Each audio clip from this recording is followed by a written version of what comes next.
Welcome to all those who have joined us on this very chilly and rainy evening in Cape Town. Fortunately, we're meeting virtually, so I hope you're all tucked up warm at home. For those of you who don't know me, my name is Heather Blumenthal, the Executive Director of the Cape Town Holocaust and Genocide Centre. As a centre, it's important for us to remember and commemorate those who perished during the Shoah and other victims of Nazi tyranny. Part of our adult education program is to identify interesting and thought-provoking guest speakers who can expand our knowledge of this traumatic period in our history. Tonight is no exception, and I'm very excited, together with our partners, the Gitlin Library and the Jewish Literary Festival, to welcome Sylvia Foti, the author of The Nazis' Granddaughter. Joining me in conversation tonight is journalist High FM presenter, member of the Jewish Literary Festival, Janice Leibovitz. She is a second-generation Holocaust survivor, but grew up in a home where this was never spoken about. Her late father went out of his way to distance himself from his Hungarian roots, even going so far as to anglicize his home, changing it from Katz to Kelvin when he arrived in England in the late 1950s. Janice now feels that it is her responsibility to continue the legacy of ensuring that this horror on such a vast scale never happens again. The research and writing of The Nazis' Granddaughter spanned over a period of 20 years for Sylvia. After reading Sylvia's book, I think she espouses sensitivity, honesty, and extreme courage to openly share the truth about a man who throughout her life and that of her family, as well as the Lithuanian community, had always been portrayed as a hero. Patricia Glazer, member of the Board of Governors for the Hebrew University of Jerusalem, wrote, "I think the book is a true revelation and a significant personal journey by a very brave, good person. What struck me the most is the complicity of silence by so many, including her mother and grandmother." Professor Michael Berenbaum, Professor of Jewish Studies and Director of the Ziggy Institute at the American Jewish University, wrote, "Foti's research is meticulous. Her writing is crisp, her journey searing, the quest for the truth uncompromising. This was not an easy book to write, but it is an essential book to read, and it pulls back the curtain on Holocaust denial and self-exoneration in Lithuania and amongst Lithuanians, who were told and retold a preferred narrative which bears little resemblance to the truth." Before we start, a few housekeeping rules. For the duration of the talk, all cameras and audios will be switched off. For ease of identifying all your questions, please will you write them up in the Q&A section, which is at the bottom of the screen. Should anybody wish to ask Sylvia a question at the end of the conversation, you may put up your hand and we will open up your camera and audio. And now it gives me great pleasure to welcome our special guest, Sylvia, and of course, Janice. Wow, Sylvia, this is a book that really puts you on an emotional roller coaster. But like with every book, it has a beginning. Tell us how this whole thing started of you taking over the writing of the book. Thank you, Heather. It's my pleasure to be here. I grew up in Chicago, and I'm speaking from Chicago now. It's about noon here. And I grew up in a Lithuanian community, Marquette Park, and I grew up speaking Lithuanian. My mother and my grandmother often told me stories about my grandfather. And I only knew that he was a wonderful hero from World War II. There are many things that I heard about him before I started the story. He died in a KGB prison at the age of 36. He was tortured by the communists because he was trying to lead a revolt against the communists in 1945. They caught him in 1946. And then 1947, they shot him at the back of his skull with 2 bullets. So before that, he was in a Nazi concentration camp for almost 2 years. And the version I heard was that it was because he tried to save Jews. Before that, he was the head of the Cholet district, kind of like the governor of this region. And before that, in 1941, he led the first rebellion against the communists during World War II. And they won that one. So I only knew what a wonderful man he was. In 1997, I went to Lithuania with my mother, my brother, and my mother received the Cross of the Vytis from the president of Lithuania at the time. It's the highest honor anyone could receive posthumously. And I stood next to her when she received it, and we were just so honored. And it was a really big deal. Anyway, my mom had been working on a book about her father maybe 40 years. So I grew up just watching her collect material about him. All these 3 bookshelves behind me is the material that she collected on him. And in the year 2000, she got very sick. She was only 60 years old. And I went to visit her at the hospital, and she called me to her bedside, and she said, "Sylvia, you have to write the book." And of course, I was devastated because I knew she would never ask me to take over this project of hers unless she knew she was not going to make it. So initially, I couldn't believe that she was dying, and I said, no, you'll be fine. You know, you're going to come out and you're going to write the book. And she said, no, everyone expects it, because the Lithuanian community here in Chicago had expected her to write this book. And she had even gotten a PhD in literature to try to wrap her head around how to write the book. So she had put an enormous amount of effort and energy into it. So then she died. And here I was left with this insane deathbed promise. And I started, bringing over all the material from her house to my house here, and just very, very slowly started going through things. Then my grandmother, her mother, survived the death of her daughter by about 5 months. And then my grandmother had a heart attack. And now I'm at her deathbed. And she says, "Sylvia, how's the book going?" And I said, Mochuta's grandmother. I said, "Mochuta, everything's fine. I'll get it done." At the time, I was only 38 years old. I'm young. I'm 38 years old. I'll get it done. I'm not going to let it go the way Mom did. And I thought that I was giving her great words of comfort. And instead she says, "Don't write the book. Just let history lie." And I didn't know why she said this yet. And I thought maybe she was just letting me off the hook because she knew what a big project it was for my mother. Maybe she thought it was unfair. My mother asked me. I don't know what And I said, no, I'm going to do it. I promised Mom I have to. And she didn't like that answer. And so she was tired and she rolled over in bed and faced the wall. And that was the end of that conversation. And then she died shortly after that. So they both wanted to be buried in Lithuania. And so now it's October of the same year, 2000. And my brother and I brought the cremains of my mother and my grandmother there, buried them in Lithuania. And we visited the school named after our grandfather. My brother and I were both invited to visit as honorary guests to visit the school. The children greeted us very grandly with flowers and Lithuanian songs. And then I had a brief conversation with the director. And he says, he heard that I took over writing the book for my mom. And he says, "You're such a good daughter for taking over this project. It's so important that, we get the story written. Our country needs heroes."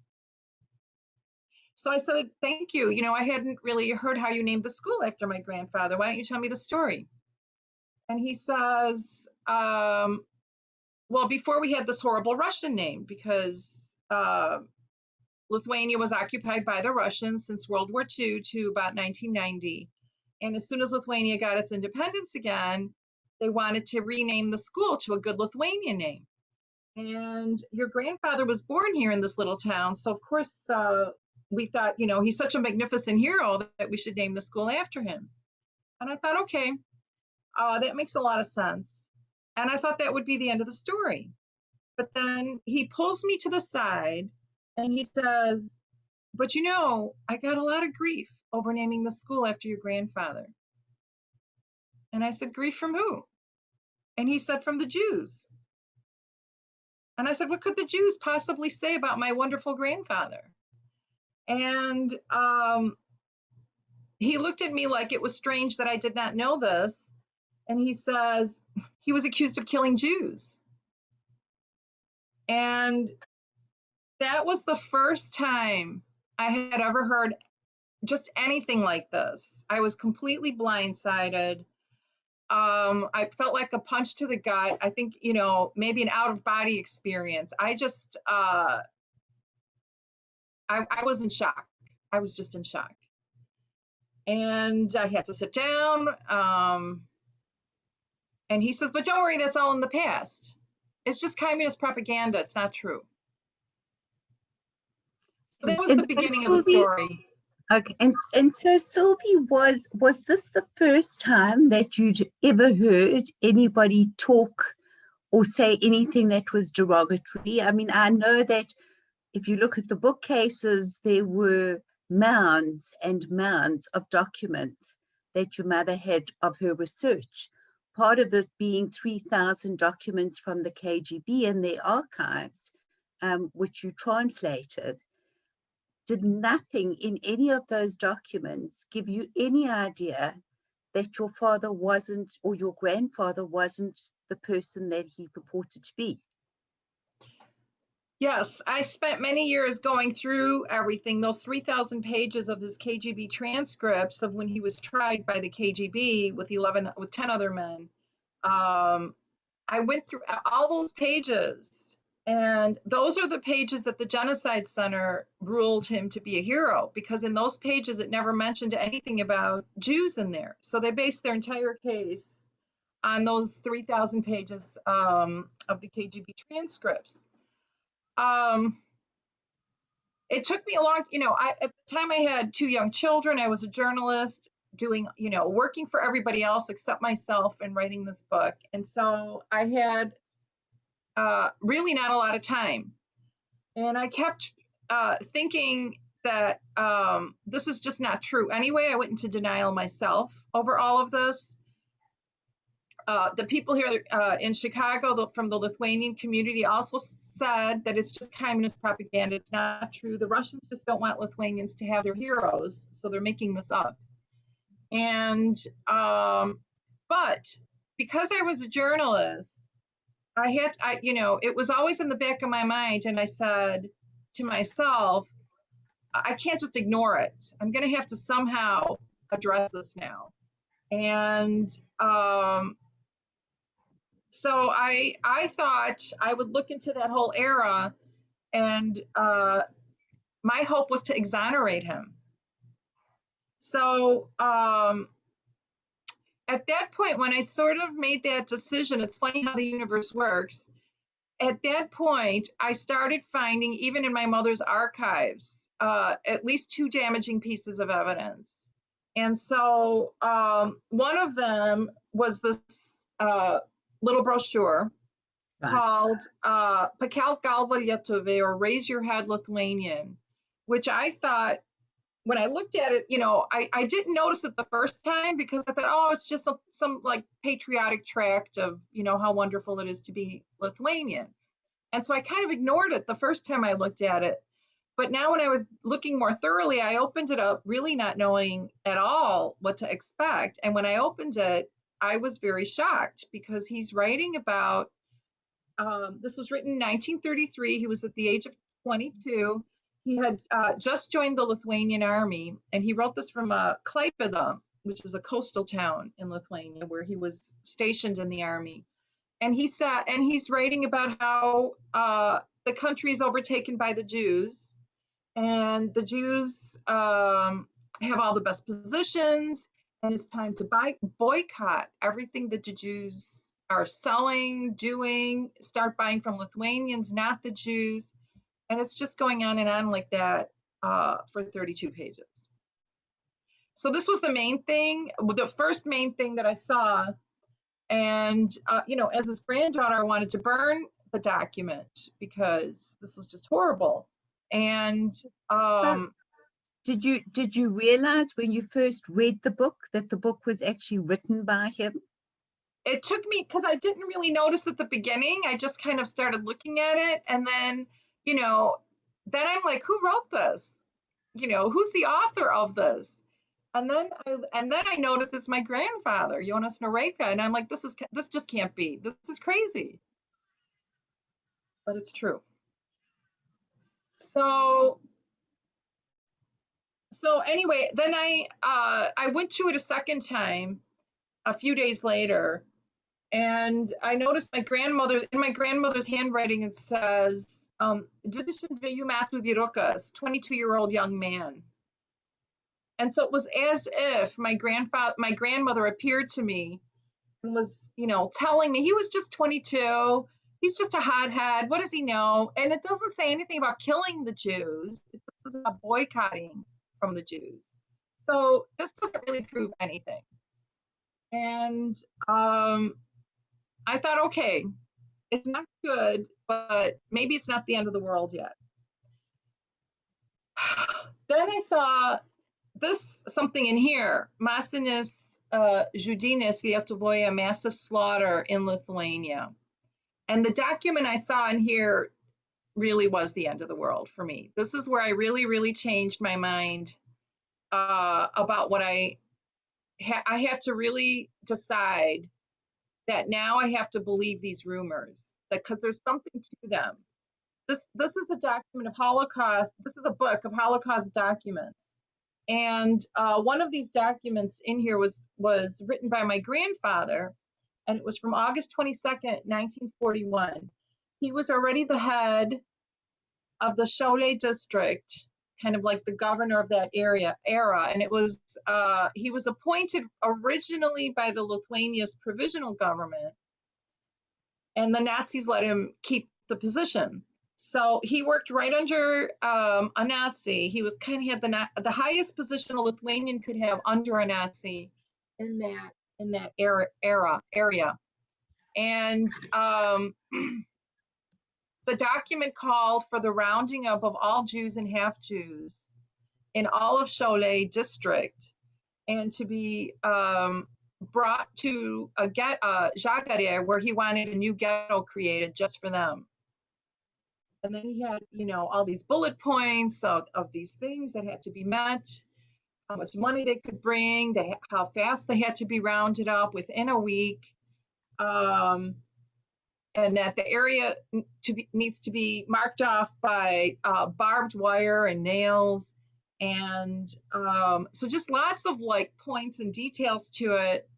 And that's when I really changed my perspective on all this. And this was at about 2010. So I was like 10 years into this already. I had kind of gone through a long period of denial. And that document is the thing that really flipped the switch in my brain. And I said, okay, there is really something here. And I really want to figure this out now. Why did he sign this document? Was it just because he was forced? Did someone have a gun to his head? Like, what's the story? But this is what I saw. And then I have to say that I shortly found out that all the Jews were murdered like within 6 weeks, and they chose the date of Yom Kippur to murder them. So I think also, if we just, for our audience who doesn't know, but the district of Šiauliai was probably the third biggest district within Lithuania at the time. And it was 3,000 square miles. So, I mean, you're talking of a very big district. 1/8 of the country's population was sitting there, including 8,000 Jews, which worked out to be 23% of the population. So in that particular district.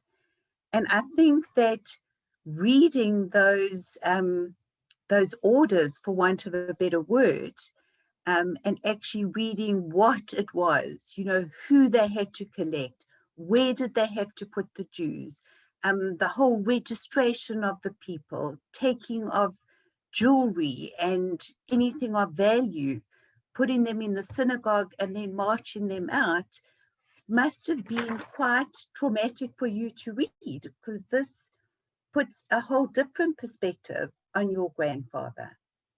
Somehow he was involved. How?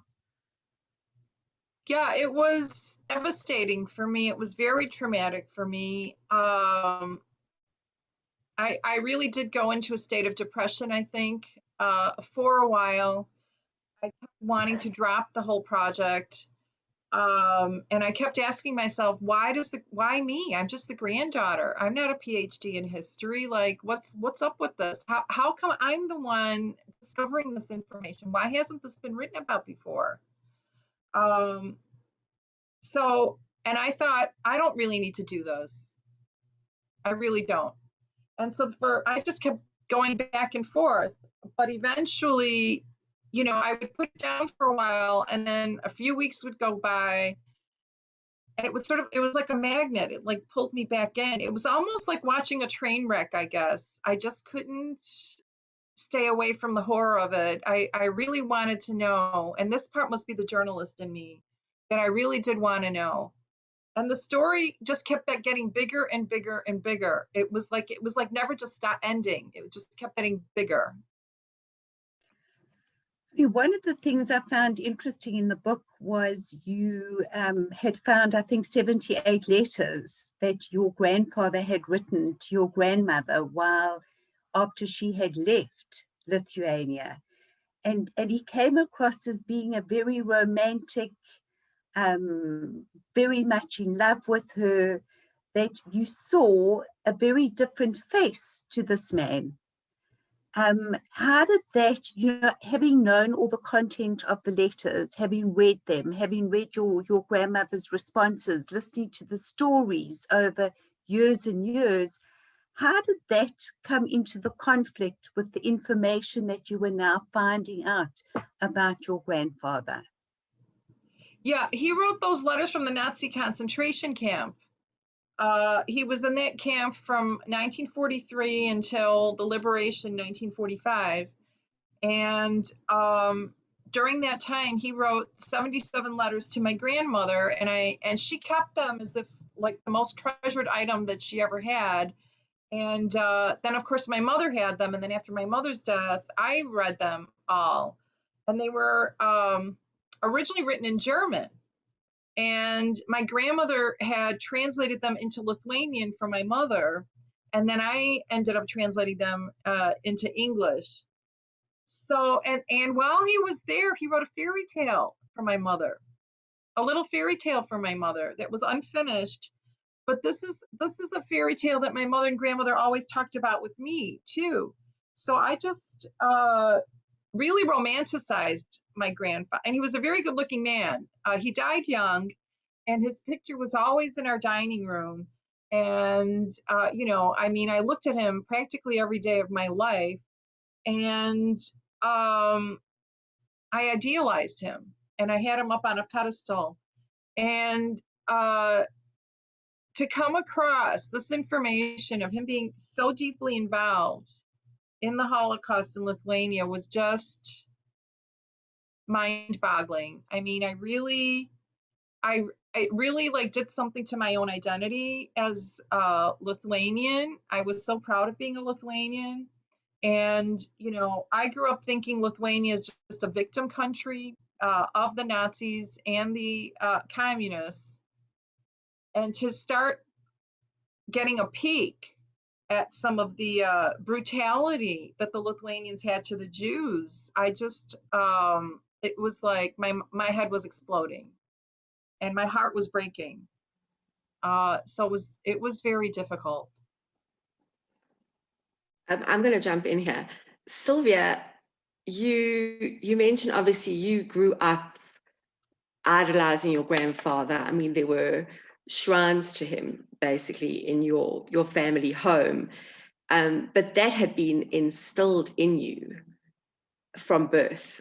That was all you had known. He was a hero to your family, to the Lithuanian people, and discovering what you then discovered after it had been mentioned to you and after all the research you did, obviously was something that shattered you, and you started to question, why was this left to you to uncover, and why was this left to you to have to dig into and to look for all the details. But you do mention in passing, and it's so brief that you can basically blink and miss it.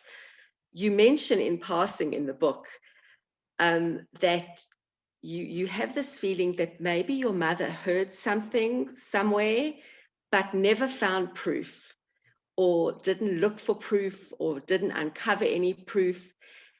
And maybe there's that slight possibility that she purposely didn't write this book and she left it to you. Do you think that is a possibility? I do, because I've had so many years to think about it, and my mother never brought this angle up to me. We talked hours and hours about this project of hers and her father, and she never once brought this side up. And I did find another book written called Plunge.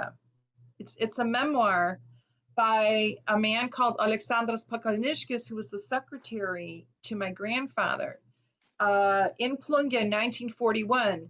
So this uprising that my grandfather led in Žemaitija in the lowlands was also, and this part was hidden to me until I started digging into all this, was also the beginning of the Holocaust in Lithuania.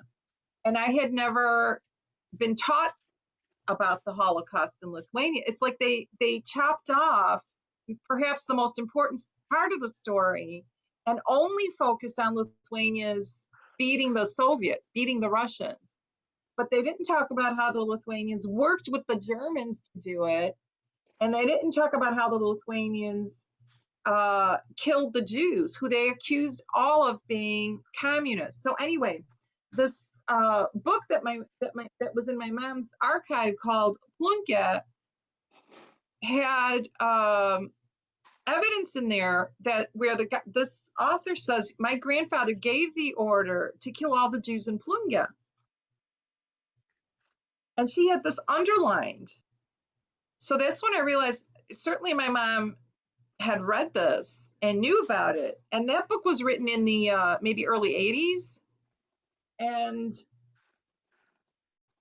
I guess my final conclusion is she just went into denial the way everyone does, all the Lithuanians do. And I think that this is what stymied her project because, well, it's hard to write for most people. And but she is literary. She's never written a book before. So this would have been her first book. But on top of all that, just the conflict of how to investigate this, she knew her father. She knew him. She, four, at least, I think that she was 4 years old the last time she saw him, and he died just a few years later. So I think this is what blocked her from finishing the book. That's my conclusion. And she obviously knew that by making you make that deathbed promise, that you had to follow through on that. Yeah, I don't know what she was thinking. I don't know if she hoped I would just ignore it, or maybe she hoped I would exonerate. I don't know what she was thinking. I don't know. And that leads me to my next question, or I don't know if it's an observation. Your grandmother's statement, best to let history lie. I mean, I've gone back to that so many times, and I'm wondering, did she mean let history rest, or did she mean allow history to continue telling the lie? Well, she said it in Lithuanian, and okay. so I did the translation, And I guess this is where I became a little literary, and I liked the phrase so much because it was so ambiguous. So that is an English translation of what she said in Lithuanian. So I fell I into think, though, of your course, let ambiguous history trap. just rest. But I liked the word lie so much because by that point I knew what was going on, and so I'm a high school English teacher, so I really like the richness of that word. Yeah. But I think also, if I can just jump in here about a plunger, in that your grandfather and your grandmother got married in Plunger. So there's a lot of history that also goes around Plunger, where they got married. Then they moved out. Then you had the mass atrocities that occurred in Plunger, which all of the documents that you had read said that your grandfather was never, ever anywhere near Plunger at the time of the mass atrocities. And then I think it was your Aunt Rita, who then maybe tell us the story of how your Aunt Rita actually unearthed more about Plunger that made this whole story come to life in a different way. Yeah, it was Aunt Ruta's older sister. I'm forgetting her first name now.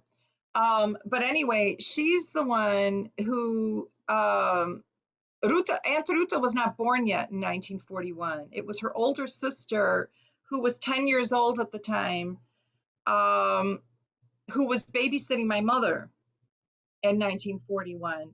So she's the one who very urgently, it was the end of I was in Lithuania for 7 weeks in 2013. And it was really like the last week that I was there. And I was very open with my family about investigating this Jewish question, as I was phrasing it to them, his involvement in killing Jews. And so she calls me over to her home, and we have lunch, and then over dessert, she finally tells me why she wants to talk to me.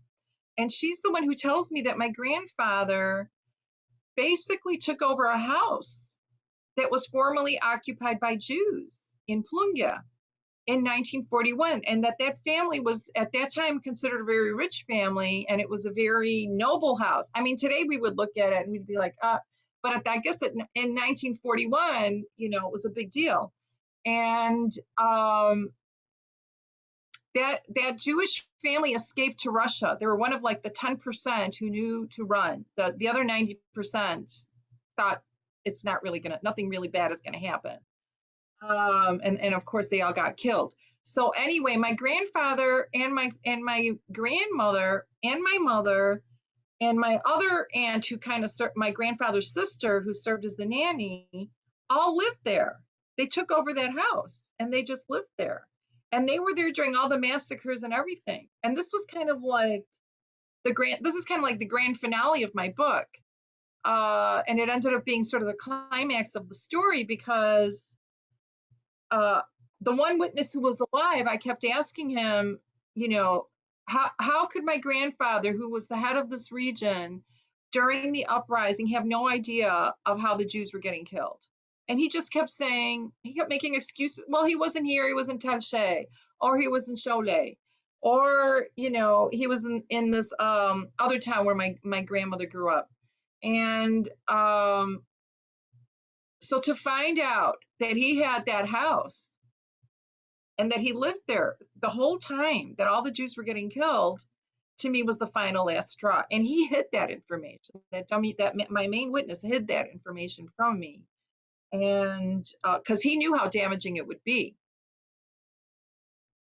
And that house is right next to the synagogue. That synagogue is gone now, but that served as the ghetto to hold all the Jews before they were murdered. And the house is kind of also across the street from the police station, which ended up being the Nazi command center of that town. And he was the commandantus, the commandant. So that's where he worked. And it was that secretary who wrote the book Plunge, he was in that police station, that commanding center, the Nazi commanding center, when he heard my grandfather give the order to kill the Jews. So when you put all these pieces together,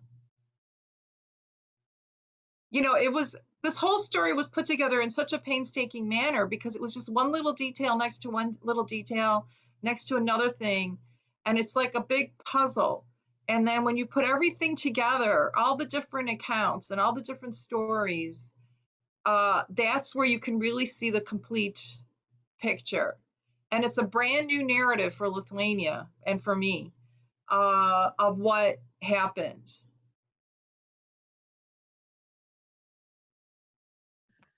For me, what was almost also interesting, Sylvia, was you at some stage decided that you wanted to go into a master's in fine arts in creative writing.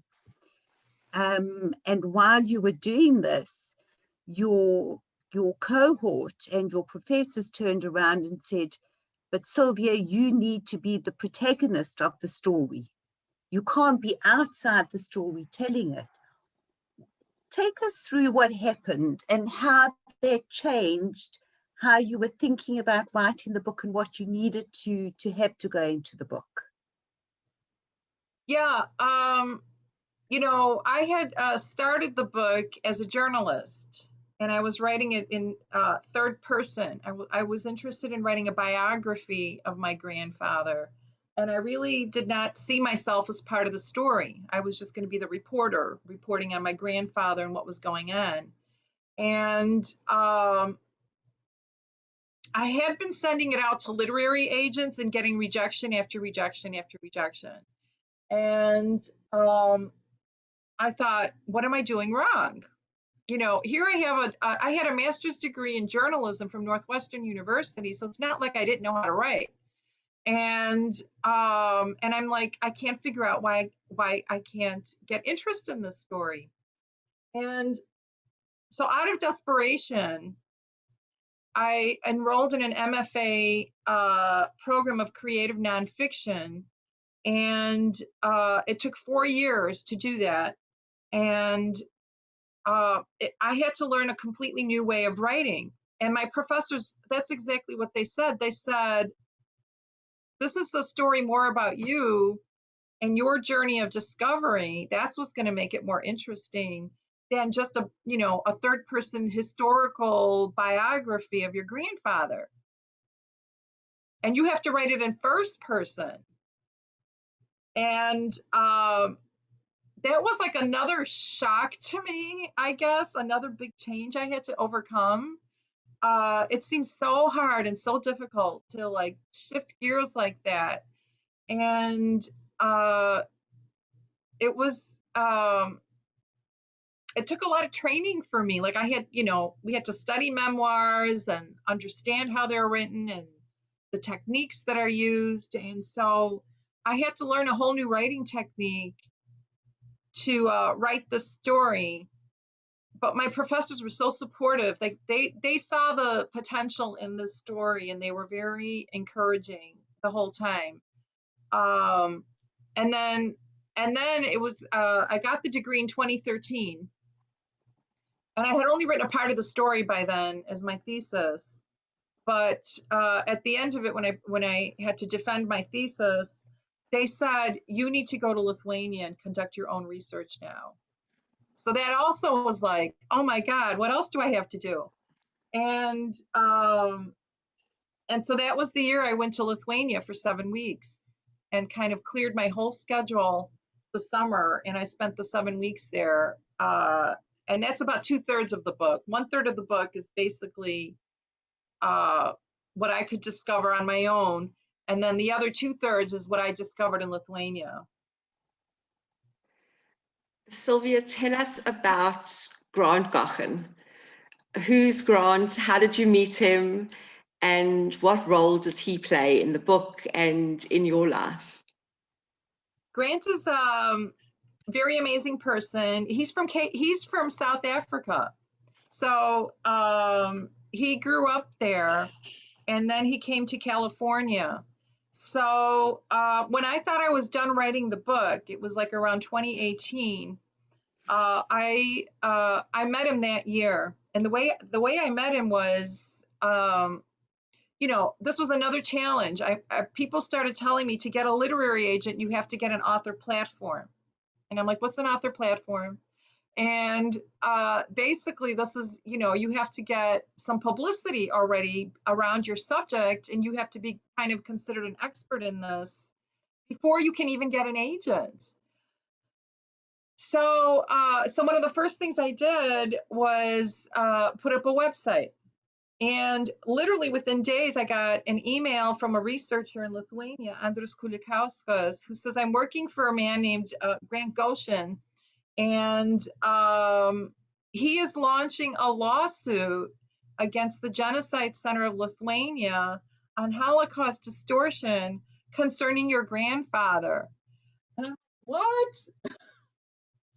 I just couldn't believe, like, all these twists and turns this was taking. Like, it just was never ending. Like, there's one shock after another, and that's when the story already was like exploding in my head already again.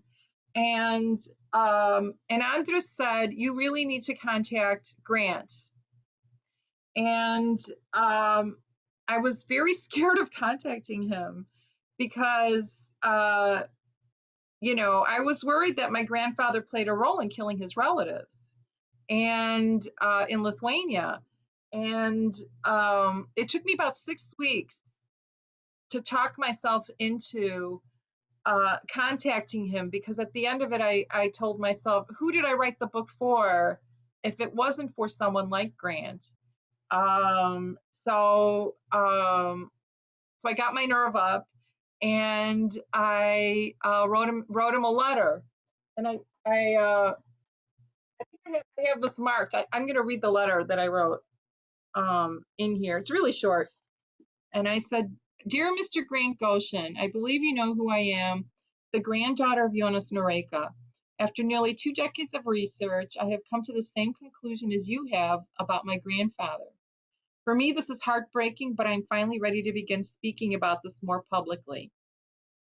As you know, Andrius Kulikauskas has been in touch with me, and ever since I've been thinking about our strange connection.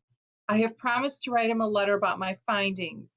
In the meantime, I was hoping that we could begin to talk to each other, perhaps initially by phone and perhaps eventually in person." And so that was the beginning of the beginning with Grant. That was in April 2018. And he had done a lot of research on my grandfather too, which he shared with me. And I shared all my research on my grandfather as well with him. So now we were collaborating about my grandfather. And after I met him, I had to rewrite my book again because everything was again changed. And so it was it was a really big rewrite after I met Grant.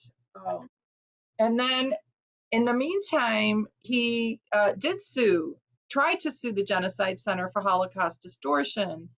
And he had done about 20 legal actions against them in every single court of Lithuania, the 5 courts of Lithuania. And everything was just pretty much dismissed. They never really looked at it on its merits. Everything was dismissed for one technicality or another. But they responded to his claims, and I put their responses as in the record in my book. And so it's kind of braided throughout my story of the official Lithuanian government's response to all this. So this part, even though he lost the case, it was a big win as far as getting them on the record and how they think about all this. And now this is a wonderful, I mean, remarkable study in denial of how a government, the pains that it takes to go into denial over its role in the Holocaust. So that was very remarkable. And now I know that you have a close relationship with Grant and you continue to work together on this. So there's actually amazing. It's quite a journey that you've been on and continue to be on with him, because I know that he is not letting this lie. No, we're in touch almost on a daily basis, sometimes 5 times a day, Oh, because wow. there are always so many developments happening. If we're not on the phone, we're on an email or a text or something.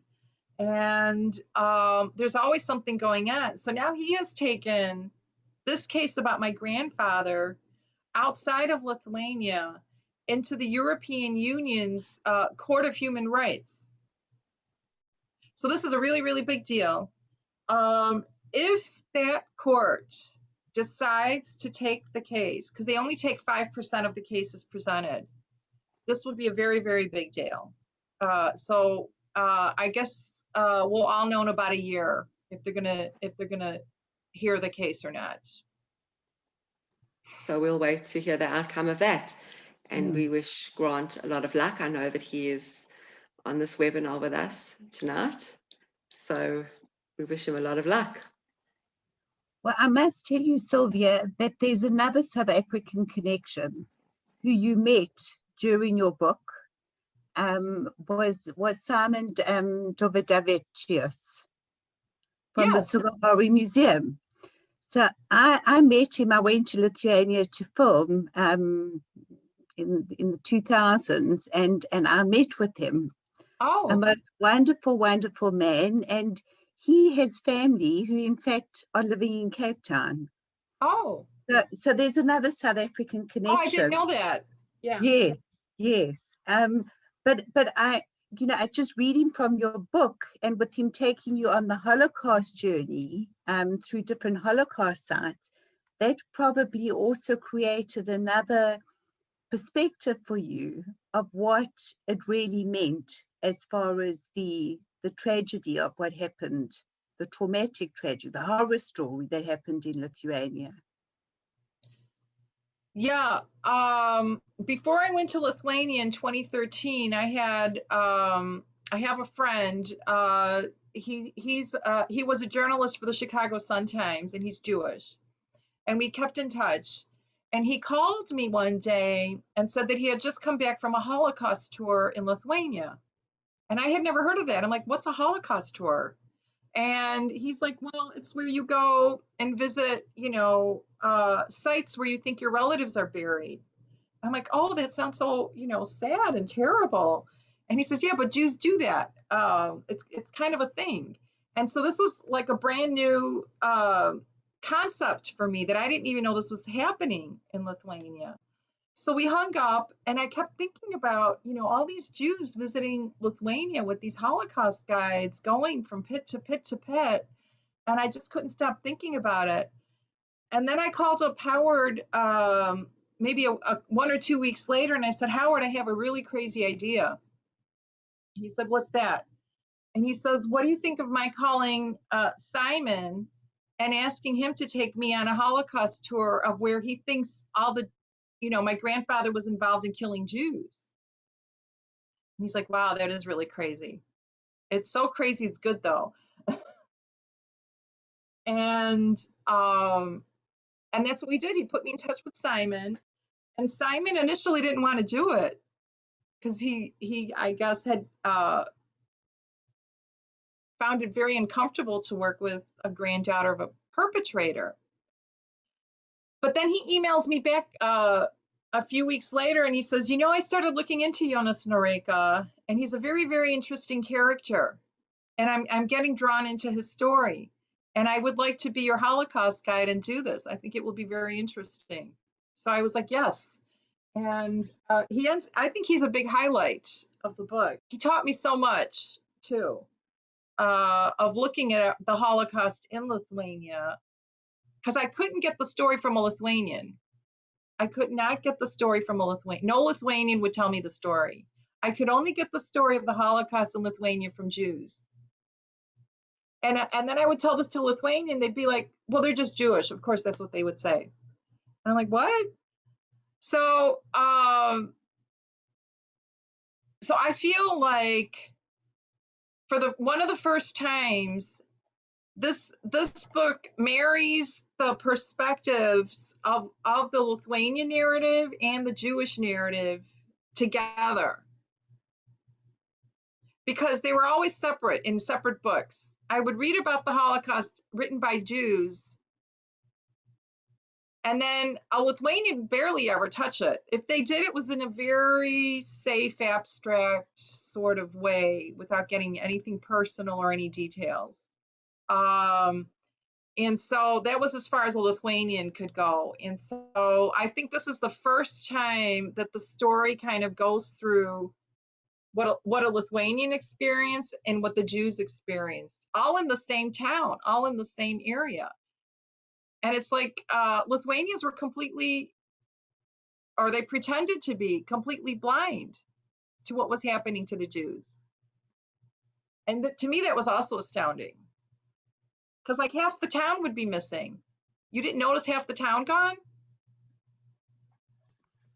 Well, and I think the other problem that you have is that there's a lot of denialism, that it didn't happen. We weren't part of it. We were also the victims. And obviously not everybody in Lithuania got involved, but there was that. It's the elephant in the room when you go, because nobody wants to talk about it. And that's what fascinated me about your book, that as a Lithuanian woman whose heritage and everything that she knows is kept in Lithuania, to actually find a whole different story.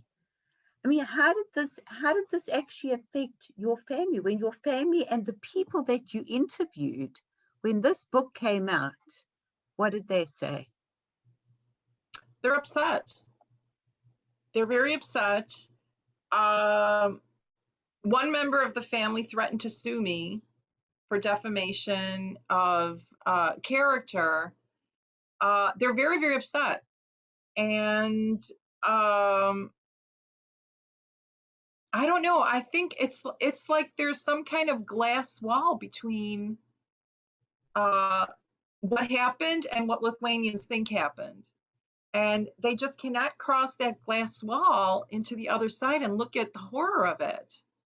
And it was hard to do. I have to say it was hard to do, because you have to kind of completely change your way of thinking about things.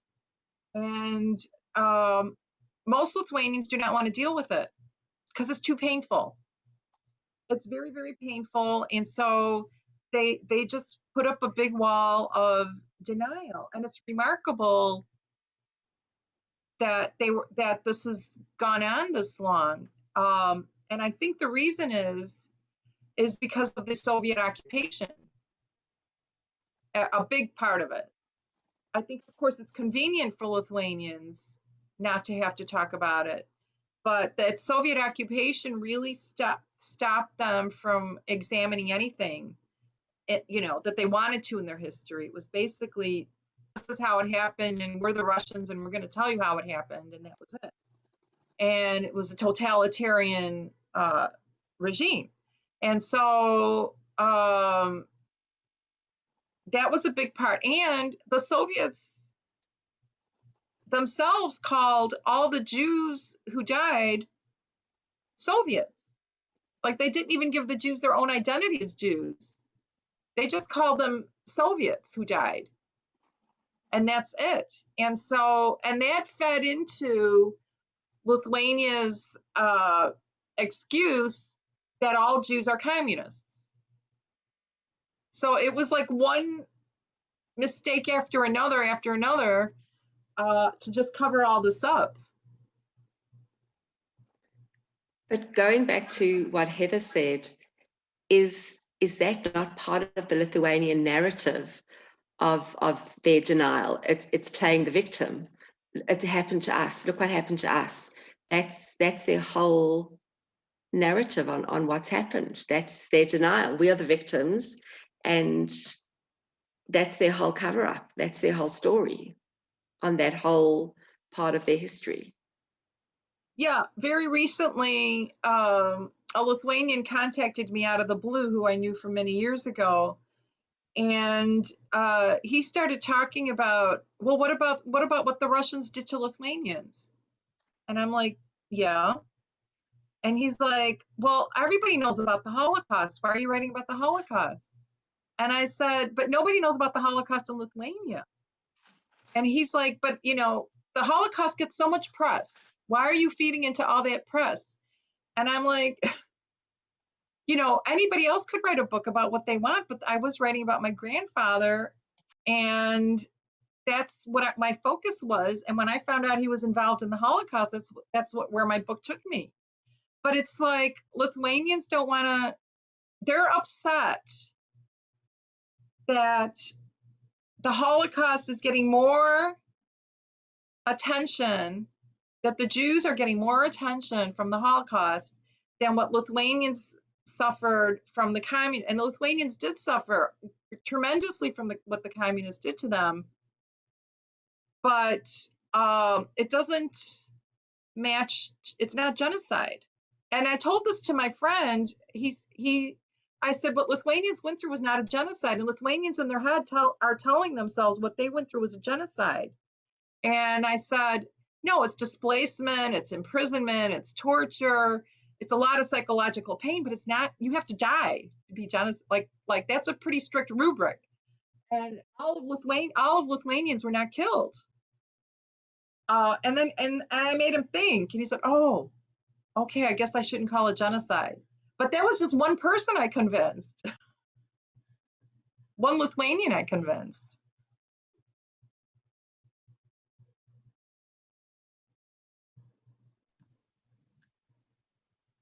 Okay, Janice, I see we've got some questions that are coming from the audience. Are you able to access them, Janice? Yes, I've got them. So I think this one you've answered some of it, but I'm going to ask it. It's from Jacqueline Akin. She asks, what has been the reaction amongst the Lithuanian community to your book, which you have answered, but she wants to know, especially the Lithuanian community where you live. It's essentially the big chill, the cold shoulder. They most have not read the book. Most have said very publicly they're not going to read the book. They can't believe it. They're very skeptical about it. There are a few here and there, you know, who have contacted me and who said they've read the book and they were blown away and they can't believe it and they're processing it. But very, very few. So in general, so is this like a blanket opinion? I think so. Wow. That's what I would say. That's what I am hearing. And I'm not really a big part of the Lithuanian community at this point. I haven't been for many years, even when I was writing this book. And so, but I'll talk to the other Lithuanians who have read it. And I said, what does everybody else say? And so they're telling me what's going on. Is there not a sense of fear coming from them that if one of them were to say that there's a possible belief in what you're saying, that something might spiral off and spin off on them, or they might then not get the cold shoulder from their neighbors? Is it not, you think it might be something like that? Yeah, it could be, because you have to really take a stand on this. You're either going to understand what Lithuanians did during the Holocaust, and that's like a whole stand that you have to take, or it's easier not to read the book, not to deal with it, and just be skeptical. And the Lithuanian community is very insular, and you know, I think that if you're socially dependent on just other Lithuanians, you could be very injured. Like, I'm not socially dependent on them, so it doesn't really really bother me. But I could see this, you know, when we were talking earlier, I think before the program started, about bullying and isolation and you know, being ignored. All of that comes into play with all this, I think. So they prefer to keep safe, and you've taken the stand and they're letting you do that. They don't need to. Yeah, but I mean, to me, it's not that they're letting me do it. It's that they're taking a stand against me also, in general, I think. I mean, I don't know what every single Lithuanian is thinking. There are some, but I think it's like 10 or 20% maybe who are opening up to the story. So most are not. But my book is coming out in Lithuanian in February. So we'll see if that makes a dent. And Janice, you said you have Hungarian relatives? Yes, my background's Hungarian. Your background's Hungarian, so it's coming out in Hungarian too. I'll stick to English. Oh, all right. But and this week Polish, and this week we're talking to a Polish, so it'll be 5 languages now soon. But I think that's important. I think it's important to be able to translate into different languages, because, you know, when you're reading something that is not in your mother tongue, you don't see the nuances, you don't understand the nuances. But I have a question from Linda Heckner, who said, why do you think your grandmother refused last rites at the end of her life? Might it have been guilt about what she knew? Oh, that's such a good question. I don't know. Maybe because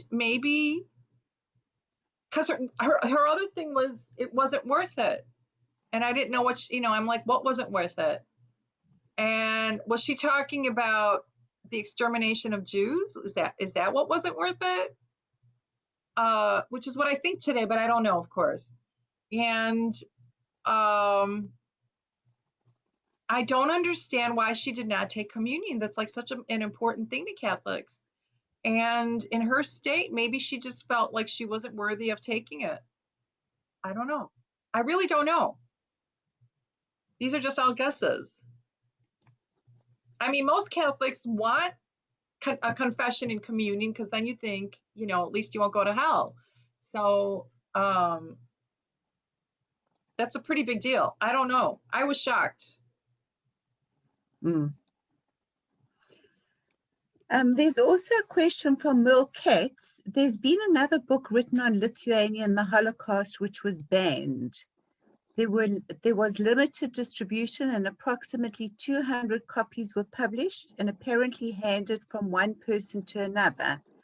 The author was Rutter or similar. Do you know of the book, and could you give me any further information if you do? You do know. Yes, I do. I do. Ruta van der Geit is a very courageous Lithuanian author who wrote 2 books. The first one she wrote is Our People, who she wrote with Ephraim Zuroff of the Blumenthal Center in Jerusalem. And she was a best-selling author when they wrote that together. And I guess she's from Lithuania. And I'm so happy I'm not in Lithuania. But anyway, she was having a TV interview, and during that interview, she said something about about a partisan, kind of wondering if he was involved in the Holocaust. And because she was just speculating on TV, the government stepped in and banned that book from being sold, took that book off all the bookshelves. It was a best-selling book then. And not only that book, she had written other books that had nothing to do with the Holocaust. And like they were love books, like How to Find a Love in Your Life or something. And they took all those books down too. So that was terrifying for me as an author to just see that Lithuania could do that during democracy. I mean, I could see the Soviets do that during the Soviet occupation. But for the Lithuanian government to do this now, I was like, wow, something's not right in a Western state. Then the second book is How Did It Happen? She wrote that with a very famous German historian. And his concentration is the Holocaust. in Germany and in Lithuania. And she basically posed like very sort of naive, innocent questions. And then he, of course, gave very, very deep answers of the Lithuanian involvement. That second book was self-published because she couldn't find a publisher for it. And I didn't know there were only 200 copies, but could be. And so they're both excellent books to provide background on what happened in Lithuania. The first one is interesting because her and Ephraim, their original goal, I think, was to go to all 200 pits of Lithuania and find any survivors to talk. And they ended up going to 40 of the pits and just kind of randomly walking down the street and finding anyone who looked old and asked, were you alive in 1941? Were you living here? Do you know what happened? And they would just do interviews like that. And they were very revealing interviews. It was like the first time some of these old people in Lithuania could open up to what their fellow Lithuanians were doing during the Holocaust. They had never been able to do that before. So they're both great books. Someone has put in the chat that the book is called Our People. Yeah. The first one is Our People, and the second one is How Did It Happen? Somebody's asking about your family once they'd immigrated to America. How did they feel about associating with Jewish people?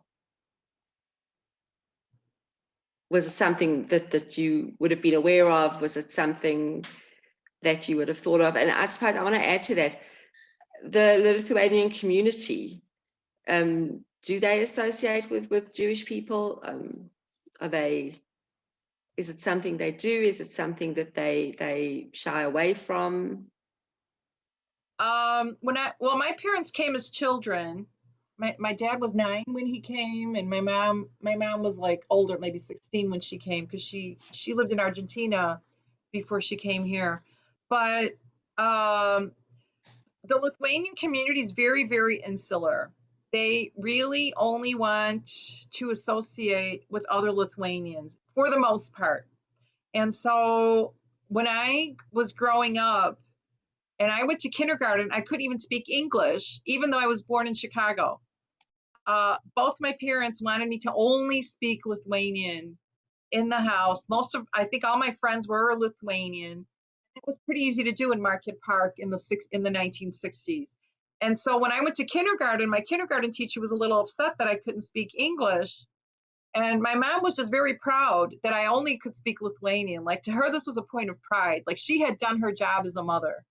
And, of course, eventually I learned English. But in general, Lithuanians do not associate with Jews, I don't think, unless they're, very professional Lithuanians and they're out, working. And I would say that in general, there are not official programs between Lithuanians and Jews, and there should be. It would be nice if Lithuanians read my book and actually, had their mind open to this, and then they would invite other Jewish organizations, and then there could be a beautiful dialogue between the two groups. I don't know. That would be nice. But maybe the reality this will be a conversation starter. Maybe yes. This will be the book that starts a conversation. If they read it. I'm sure they will. Sylvia, I'd like to call on Philip, because I think we could carry on talking for a number of hours, but time is time. I'd like to just ask Philip Todris, who's from the Gitlin Library, to give thanks. Philip.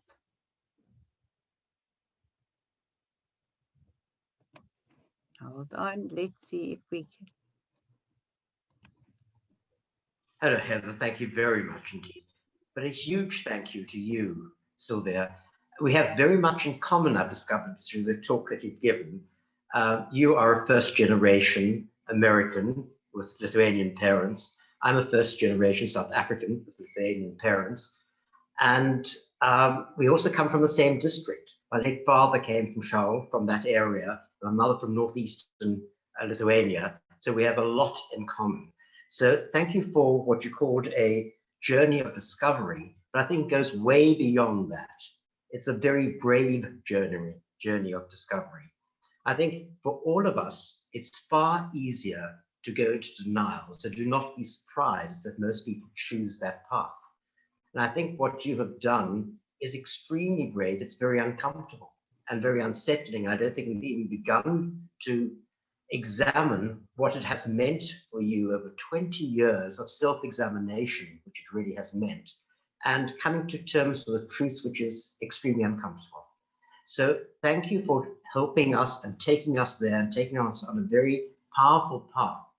And I think, as you said, we were talking just before we went on air officially about the whole discussion about denial and what it does mean and how one does have to confront that, and a journey that you can perhaps help us with in terms of the educational process that the Holocaust Center here in Cape Town is doing a remarkable job in terms of outreach and education. So not only do I want to thank you, I would like to thank Heather at the Holocaust Center. I'd like to thank Jackie Rogers at the Gitlin Library. I'd like to also thank the wonderful people who put together the Jewish Literary Festival here in Cape Town for this opportunity they give us of speaking to people like you and broadening our perspective, and also having to come to our terms. We have lived through very difficult times in South Africa, and that's a euphemism. And to what extent do we really deal with it at a personal level on what our responsibilities are for a very tough time, and also a transitional period that also started in South Africa in the 90s. So thank you very much for allowing us this opportunity to rethink ourselves and to be helped and guided by you. And now I've got also a little sneaky thing I want to add.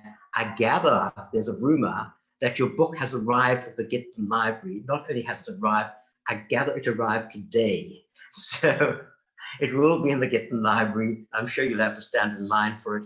Thank you very much for your time. Thank you for sharing a remarkable personal journey with us and the honesty with which you confronted it all.